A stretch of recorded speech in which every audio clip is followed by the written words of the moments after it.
Limpia los pulmones, elimina el moco de los pulmones, alivia la tos seca y mejora la inmunidad. Este poderoso remedio casero me lo enseñó mi vecino. Él nunca se pone enfermo gracias a este poderoso remedio. Me pasó la receta y hoy voy a compartirla con usted. Empecé a utilizarlo y la tos seca que padecía desde hace mucho tiempo desapareció. Ya no me pongo enfermo y tengo los pulmones limpios. Estoy seguro de que este poderoso remedio te ayudará mucho. Para empezar con este poderoso remedio natural, vamos a cortar un limón en rodajas. El limón fortalece el sistema inmunológico y es un estimulador natural de las defensas de nuestro organismo, eliminando las toxinas malas y limpiando nuestro cuerpo. Por eso usaremos limón en esta receta. Y como segundo ingrediente, utilizaremos 2 o 3 dientes de ajo. Pélalos y córtalos en trozos pequeños. El ajo mejora la circulación sanguínea y también funciona como antiinflamatorio natural. Si estás enfermo a menudo y tardas en curarte cuando enfermas, entonces necesitas usar ajo. También utilizaremos un trozo de jengibre pelado y cortado en trozos. El jengibre es rico en minerales y vitaminas.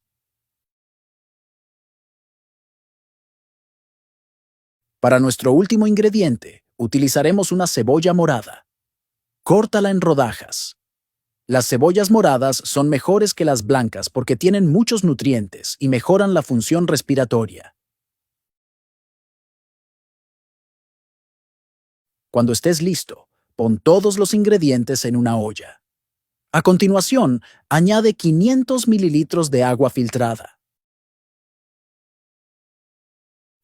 Déjalo cocer a fuego lento durante 10 minutos.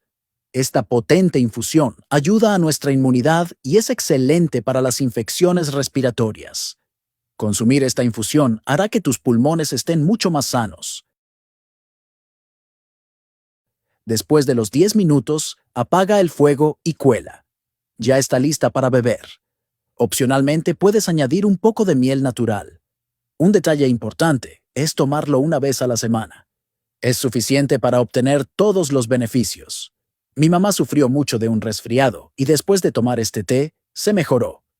Nunca más se enfermó después de tomar este té. Estoy seguro de que te gustará mucho.